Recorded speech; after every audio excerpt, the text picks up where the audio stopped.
नमस्कार।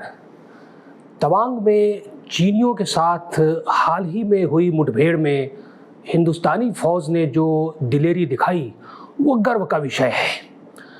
अब तवांग की चर्चा चल ही पड़ी तो ये वाजिब है कि हम 72 साल पहले 1951 के उस जांबाज की चर्चा करें जिसने तवांग को दुश्मनों के जबड़े से खींचकर हिंदुस्तान में वापस ले लिया था। अगर उस जाबाज ने तवांग में पहुंचकर अपनी जाबाजी नहीं दिखाई होती तो ये तवांग और शायद पूरा अरुणाचल प्रदेश आज हिंदुस्तान में नहीं होता। 1951 का साल था।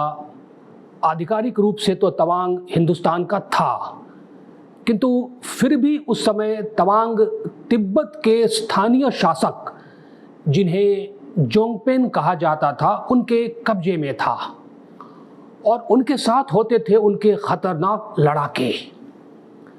तिब्बत पर चीन का कब्जा हाल ही में हो चुका था और तिब्बत में वो अपनी जड़ें जमाता ही जा रहा था। अब अपने तवांग को हम अगर वापस नहीं लेते तो आगे जाकर चीनियों से हम अपने देश की हिफाजत नहीं कर पाते। तवांग होकर चीन से भारत या भारत से चीन जाना बड़ा आसान रास्ता था। जाहिर है हिंदुस्तान की रक्षा के लिए तवांग को वापस लेना जितना जरूरी था उतना ही मुश्किल भी था। अब प्रधानमंत्री नेहरू शांति के पुजारी के रूप में अपनी छवि बनाने की धुन में थे। जाहिर है कि तवांग में किसी मुठभेड़ की अनुमति तो वे देते नहीं, किंतु तब असम के तत्कालीन गवर्नर के इशारे पर यह हिंदुस्तानी जाबाज 17 जनवरी 1951 के दिन तवांग की ओर चल पड़ा। उसके बाद जो हुआ वह रोंगटे खड़े कर देने वाला है। उसे समझने के लिए, उसे सुनने के लिए हमें समय रेखा पर थोड़ा और पहले जाना होगा और वहां से शुरू करना होगा। देखिए, 1914 के पहले तवांग तिब्बत का हिस्सा हुआ करता था और तिब्बत उस समय एक लगभग आज़ाद देश था। हिंदुस्तान पर उन दिनों हुकूमत अंग्रेजों की थी।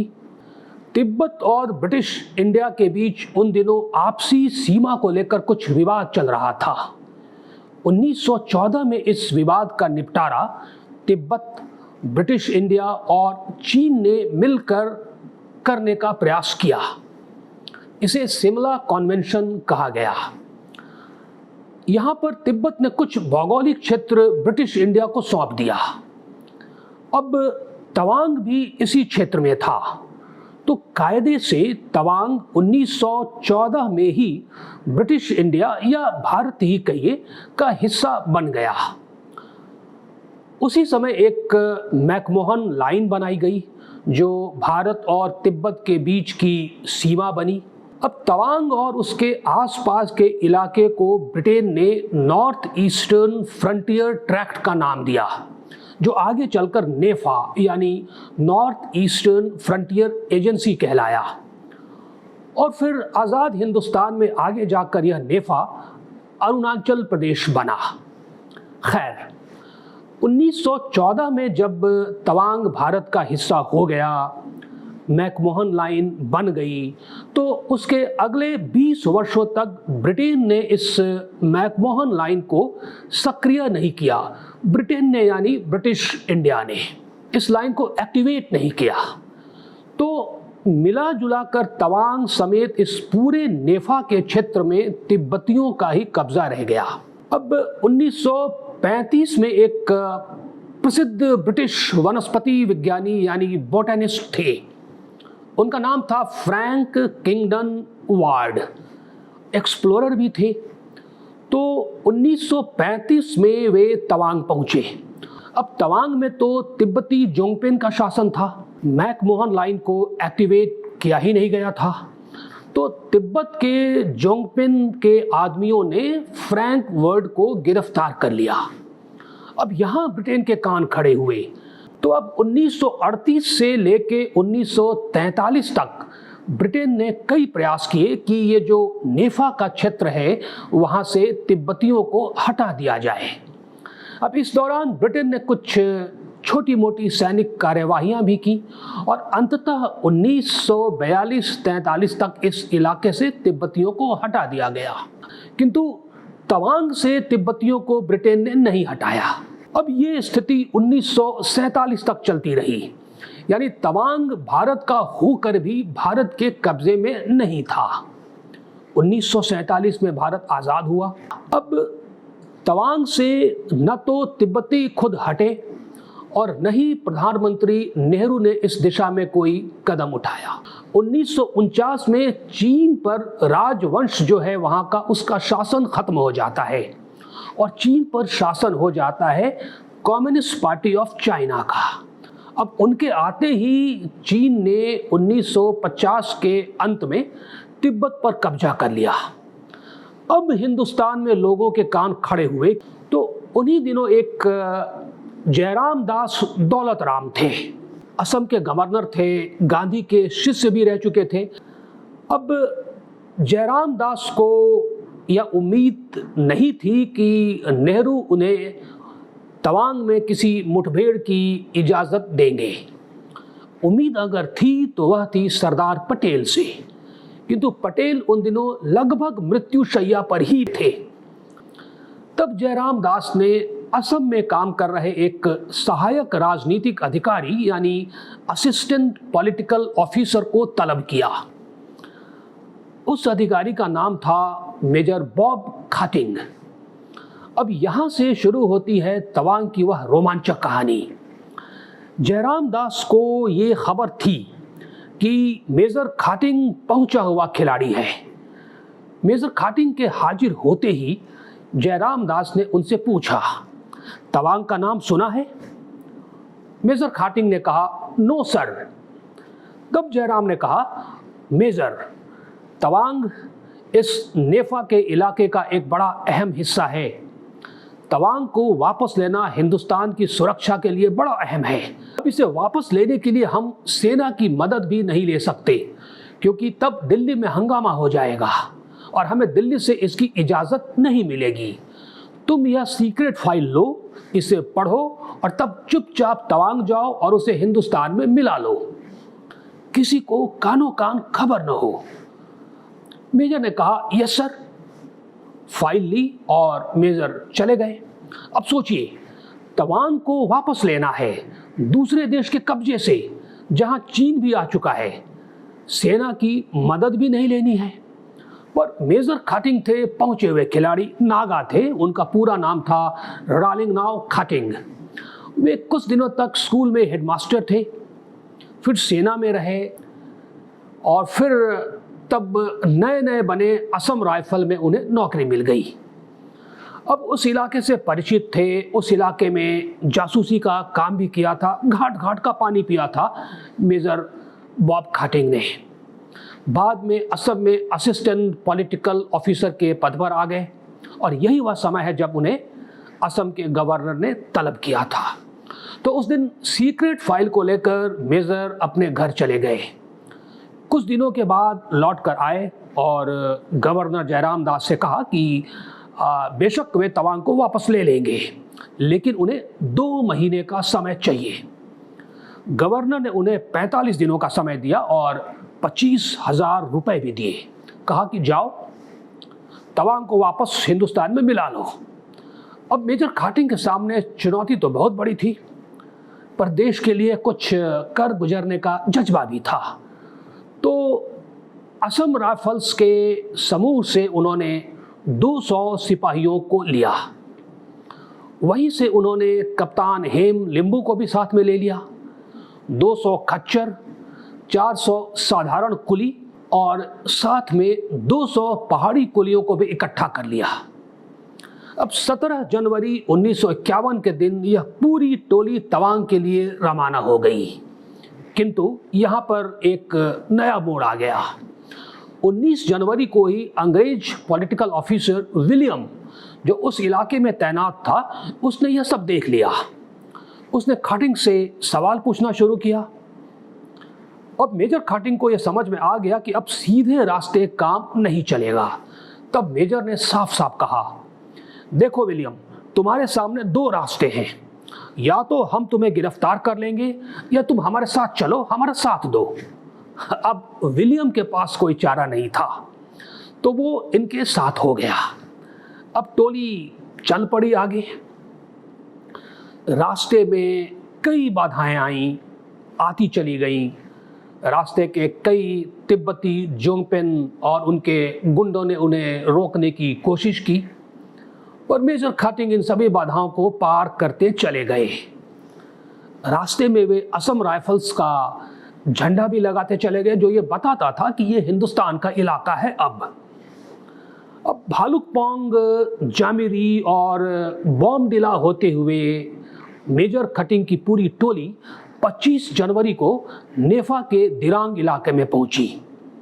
अब अगला दिन था 26 जनवरी 1951, यानी देश का पहला गणतंत्र दिवस वार्षिकी।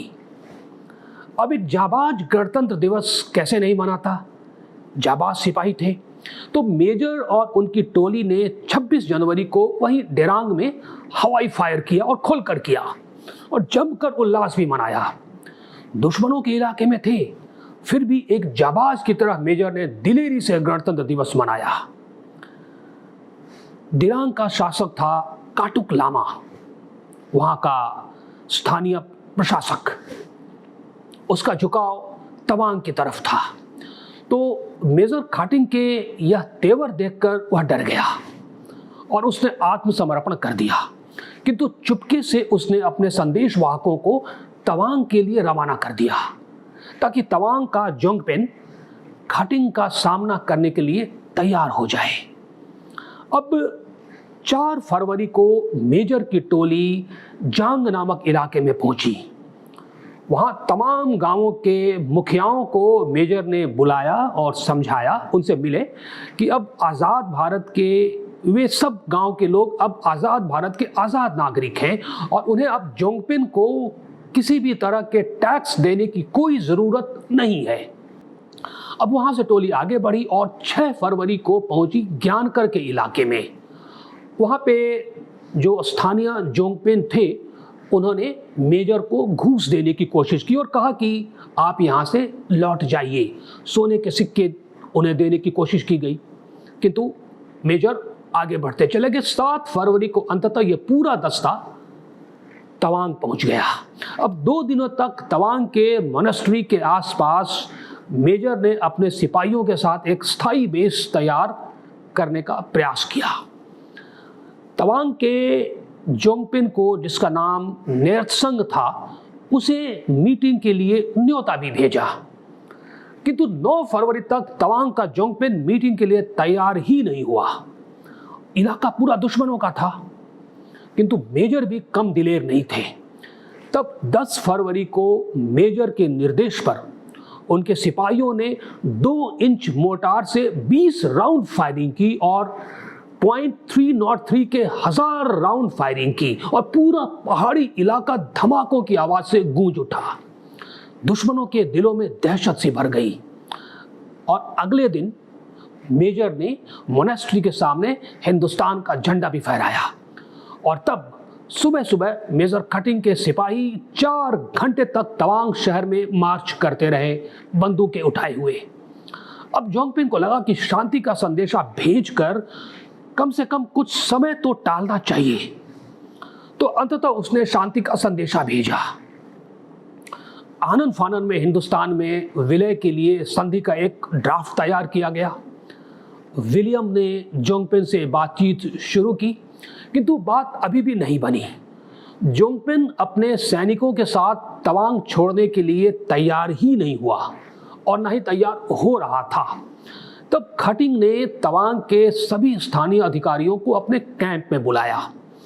1 सप्ताह तक उनकी खातिरदारी की, खिलाया पिलाया, सब कुछ किया और तब उनसे कहा कि वे जोंगपेन के किसी भी निर्देश का पालन नहीं करेंगे। ये तमाम अधिकारी जो जोंगपेन के थे, वो सब अब हिंदुस्तान की इस टोली मेजर खाटिंग के साथ उनके पक्ष में हो गए। अब ये सब करते करते 20 फरवरी का दिन आ पहुंचा अब मेजर को यह एहसास होने लगा कि गवर्नर ने इस काम के लिए जो समय सीमा उन्हें दी थी वह निकट आती जा रही थी।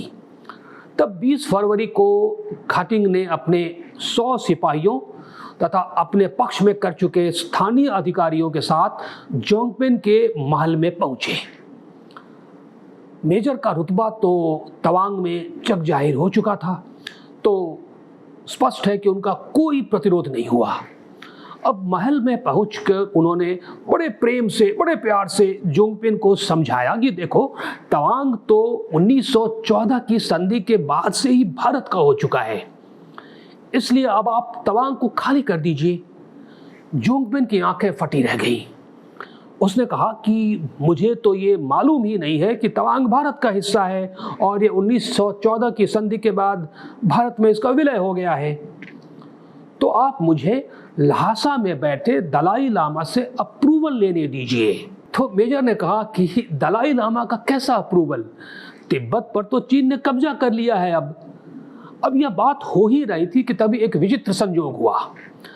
विलियम, जो अंग्रेज अधिकारी था जो मेजर के साथ आया था, तो विलियम की पिस्तौल जो उसने अपने कमर में खोस रखी थी वह उसे कमर में चुभने लगी। तो इस चुभन से बचने के लिए उसने अपनी पिस्तौल वहां से निकालकर सामने मेज पर रख दी। अब जोंगपिन को यह लगा कि यह कोई धमकी है और जोंगपिन इससे डर गया और तब शीघ्र ही उसने विलय के दस्तावेजों पर दस्तखत कर दिया। अब भारत सरकार की ओर से मेजर बॉब खाटिंग ने दस्तखत किए। जोंगपिन को 1000 रुपए का नजराना भी दिया गया उसके अच्छे व्यवहार के लिए, और वहीं पर मेजर ने विलियम को अस्थायी तौर पर तवांग का गवर्नर नियुक्त कर दिया और कहा कि वह तवांग का गवर्नर तो है, लेकिन वह केवल असम के गवर्नर के प्रति उत्तरदायी होगा। और तब वहां से मेजर तेजपुर के लिए रवाना हो गए। वहां पर गवर्नर ने उनके लिए अपना डकोटा विमान भेजा हुआ था, जयराम दास ने। वहां से दोनों यानी मेजर खटिंग और गवर्नर जयराम दिल्ली रवाना हो गए। उन्हें लगा कि नेहरू बड़ा खुश होंगे। तो नेहरू को जब उन्होंने ये बताया कि तवांग को उन्होंने वापस भारत में मिला लिया है, तो बजाय खुश होने के नेहरू बड़े नाराज हो गए। उन्हें अपनी शांति की जो छवि थी उनकी, उसकी चिंता थी। खैर, तवांग अब भारत का हिस्सा हो चुका था। इसकी आधिकारिक घोषणा 1954 में की गई, जब भारत चीन व्यापार संधि पर दोनों देशों के हस्ताक्षर हुए। जयराम दास 1956 तक असम के गवर्नर बने रहे। 1979 में उनका निधन हुआ। गांधी के शिष्य थे, तो जीवन के आखिरी दिनों में भी वे बहुत संपन्नता में नहीं रहे। अरुणाचल प्रदेश का जो जयरामपुर शहर है, उसका नाम इन्हीं गवर्नर जयराम के नाम पर ही है। 1985 के वर्ष में भारत सरकार ने 50 पैसे का एक डाक टिकट भी उनके सम्मान में निकाला था। उधर मेजर खाटिंग को 1957 में उनकी सेवाओं के लिए पद्मश्री से सम्मानित किया गया। 57 में ही उन्हें मोकोचुंग का डिप्टी कमिश्नर बनाया गया। 1962 चीन युद्ध के और उसके कुछ आगे के वर्षों के दौरान तक वे नेफा के सिक्योरिटी कमिश्नर भी रहे। आगे जाकर नागालैंड के चीफ सेक्रेटरी भी बने और तब फिर उसके बाद बर्मा में भारत के प्रथम राजदूत भी बने मेजर बॉब खाटिंग। तो अपने करियर की शुरुआत एक शिक्षक के रूप में करने वाले बॉब खाटिंग के आखिरी दिन अमीरी और शोहरत में बीते। बेशक वे उसके हकदार भी थे। 1990 में इम्फाल में उनका निधन हुआ।